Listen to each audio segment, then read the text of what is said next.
सो है गाइस, सबसे पहले फाइनली हमने पासवर्ड डाल दिया और अपना पीडीएफ है जो ओपन हो गया। आज के इस वीडियो के अंदर हम बात करने वाले हैं आपके पार्ट 3 के बारे में, जो कल पेपर होने वाला है 13 अगस्त को, या फ्यूचर में कभी भी जो आपका पेपर होने वाला है उनके लिए ये वीडियो बहुत ही इंपॉर्टेंट है। PS04 के बारे में बात करते हैं जो आपका कल पेपर होने वाला है। ऑलरेडी खंड हमने 1 और 2 के बारे में बात कर ली, जिसके अंदर से 1 से लेकर 10 अध्यायों के बीच हमने समरी जाना।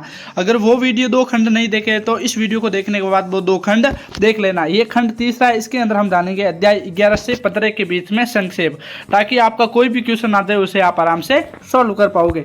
सबसे पहले जानते हैं सामाजिक अनुसंधान, जो आपके बुक्स का नाम है, और उसका 11वां अध्याय है भारतीय राजनीति के उभरते हुए मुद्दे, यानी जो भारत की राजनीति है उसके उभरते हुए मुद्दे कौन कौन से। देखो, फर्स्ट है आतंकवाद, दूसरा है नक्सलवाद, तीसरा है धार्मिक हिंसा और जाति संबंधित हिंसा महत्वपूर्ण मुद्दे हैं। यानी जो भारत की राजनीति के सामने जो मुख्य मुद्दे कौन कौन से, एक तो आतंकवादी लोग हैं, एक नक्सलवादी होते हैं जो बार बार अपने सेना पे हमला करते देते हैं, राजनीति को ध्वस्त करने के लिए हमेशा तत्पर रहते हैं, और एक धार्मिक हिंसा होती है, हिंदू मुस्लिम सिख ईसाई, और जाति संबंधित हिंसा तो महत्वपूर्ण मुद्दे है ही है जो भारतीय राष्ट्र के राजनीतिक वातावरण को प्रभावित करता है। अब जानते हैं दोस्तों, हमारे भारत के अंदर, भारतीय राजनीति के अंदर जो मुख्य रूप से कौन कौन सी चीज़ें हैं हमारे अध्याय के अंदर दी गई हैं वो जानते हैं। जो मेन चीज़ होती हैं, जो हमारे मुद्दे उठते हैं, वो तो एक तो भाषा से रिलेटेड उठते हैं, जैसे तेलंगाना अलग राज्य हुआ था, भाषा की वजह से ही हुआ। दूसरा धर्म के ऊपर उठता है, और तीसरा जल विवाद के ऊपर है जो मुद्दे उठते जाते हैं, जैसे ताप्ती गंगा नदी होती है, उनके जिलों के मध्य और गंगा नदी के राज्यों के मध्य जो विवाद होते हैं वो मुद्दे उतरते जाते हैं। चौथा है नृत्य विद्यावाद और क्षेत्रवाद मुख्य है इसमें। ये है दोस्तों आपके फर्स्ट 11वें अध्याय का सारांश। अब बात करते हैं 12वें अध्याय के बारे में। 12वां अध्याय है आपके उत्तर पूर्वी भारत की राजनीति। पूर्व उत्तर भारत में, जैसा कि दोस्तों आपको पता होगा कि ये है हमारा भारत का नक्शा। एक नॉर्मली ऐसे ही बता रहा हूँ मैं, है अपना भारत का नक्शा बना के मुझे आराम से आप इसे समझ पाओगे। ये है अपने इंडिया का नक्शा, ऐसे ही मैं बना रहा हूँ एक बार, तो आप सीरियस मत लेना। ये है भारत का नक्शा। अब हम बात करने वाले उत्तर पूर्वी, यानी जो अपना ऊपर का हिस्सा है, यानी जम्मू कश्मीर का, ये हिस्सा है जम्मू कश्मीर का है, और ये जो 7 राज्य हैं, कौन से 7 राज्य, जो 7 बहनें भी कहा जाता है, वो ये इसके मध्य की जो राजनीति है ना उसके बारे में जानने वाले हैं, यानी उत्तर और पूर्वी राजनीति क्या है उसके बारे में पढ़ने वाले हैं।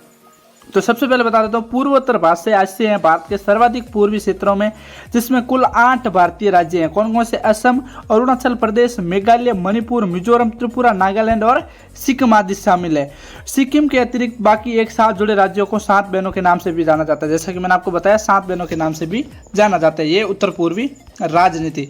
अब इनके बारे में थोड़ा और डिटेल से पढ़ते हैं, आपको बताते हैं उत्तर पूर्वी राजनीति है जो क्या है। मुख्य रूप से संविधान में प्रावधान किया गया है कि असम में संपूर्ण राज्य की मांग है, वो भी एक उत्तर पूर्व की राजनीति के अंदर आते हैं। एक तो हो गया नागालैंड, क्या चीज़? नागालैंड है, जो भी एक भारत के राजनीति का मुख्य विषय है। एक मेघालय हो गया, मिजोरम हो गया, मणिपुर हो गया, ये क्या है? उत्तर पूर्वी राजनीति के मुख्य विषय। त्रिपुरा हो गया, अरुणाचल प्रदेश हो गया, और उत्तर प्रमुख उग्रवादी समूह, यानी जो छोटे छोटे क्षेत्रीय दल है वह, और उत्तर पूर्व के 7 राज्यों के मुख्यमंत्री है, वो भी एक प्रकार के हमारे उत्तर पूर्वी के राजनीति में मुख्य भूमिका निभाते हैं। अब बात करते हैं 13वां अध्याय है आपका जमीनी प्रजातंत्र। क्या चीज? जमीनी प्रजातंत्र। अब जानेंगे जमीनी प्रजातंत्र और पंचायती राज। ये है आपका 13वां अध्याय। भारत में ग्रामीण, स्थानीय स्वशासन और विकास प्रणाली को पंचायती राज कहा जाता है। 2 नंबर का क्वेश्चन आ सकता है कि पंचायती राज किसे कहते हैं, तो भारत में ग्रामीण, स्थानीय जो स्वशासन और विकास की प्रणाली है उसे क्या कहते हैं? पंचायती राज कहते हैं। इसकी शुरुआत विकेंद्रीकरण की ओर कदम बढ़ाते हुए देश में जमीनी स्तर पर लोकतंत्र को बढ़ावा देने के लिए की गई थी। कब की गई थी? 1992 ईस्वी के अंदर 73वें संवैधानिक संशोधन अधिनियम द्वारा संविधान में प्रतिपादित किया गया था। पारंपरिक प्रतिनिधि, क्या चीज? पारंपरिक जो पुराने तरीके से वो प्रतिनिधि लोकतंत्र के विपरीत, यानी सामने जमीनी स्तर तथा जमीनी स्तर का लोकतंत्र नागरिक अधिकार और स्वतंत्रताओं का विस्तार करता है। क्या?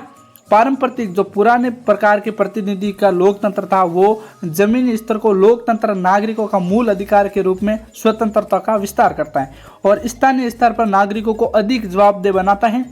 साथ ही यह सामाजिक विकास के लिए कुछ संभावित लाभ उत्पन्न करता है। उसमें भाग लेने वाले व्यक्तियों और पूरे समाज में दोनों के लिए ही यह तत्पर रहता है।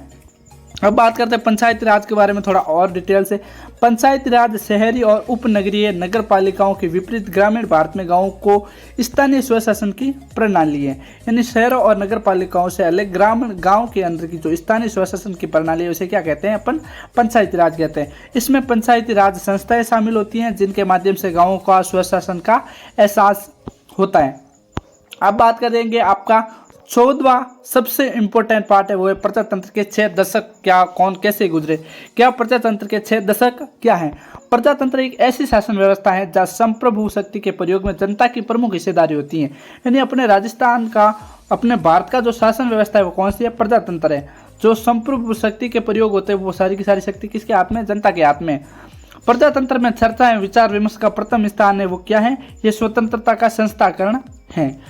क्या दोस्तों, अब हम जानते हैं इसको थोड़ा और डिटेल से।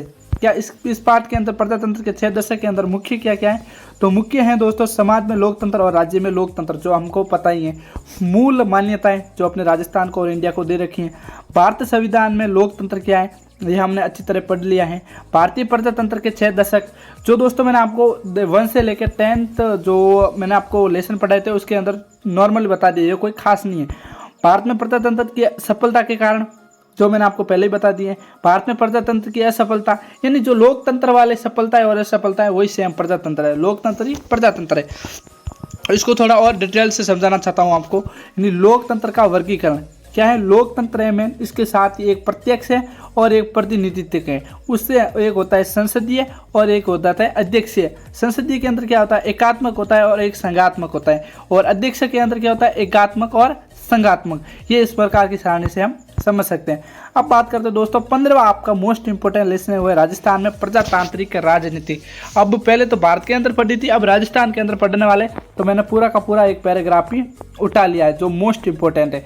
सबसे पहले आपको बता देता हूँ, थोड़ा जूम कर देता हूँ ताकि आपको आराम से दिख सके। ये मोस्ट इंपोर्टेंट दोस्तों, इसे पूरा आराम से जरूर से पढ़ लेना। अशोक गहलोत और वसुंधरा राजे के लगभग 10 वर्ष के शासनकाल के दौरान राजस्थान में जातीयता का राजनीतिक प्रभाव बढ़ा। यानी अशोक गहलोत और वसुंधरा का जो 10 साल का कार्यकाल था उसके दौरान जाति का भेदभाव राजनीतिक पर प्रभाव पड़ा। राजस्थान में जातिवाद सामंतवादी के समय में था। चुनाव में दलों ने उसके आधार बनाकर भी अपने उम्मीदवार खड़े किए थे। दलीय राजनीति को भी उसने हमेशा प्रभावित किया है, किंतु समाज में जातीय भेदभाव तथा राजनीतिक घृणा व्याप्त नहीं थी। छूत अछूत का भेदभाव तो कम हो गया, किंतु दलित का शोषण और सामाजिक भेदभाव, प्रताड़ित एवं अपमानित करने की छुटपुट घटनाएं होती रहती है।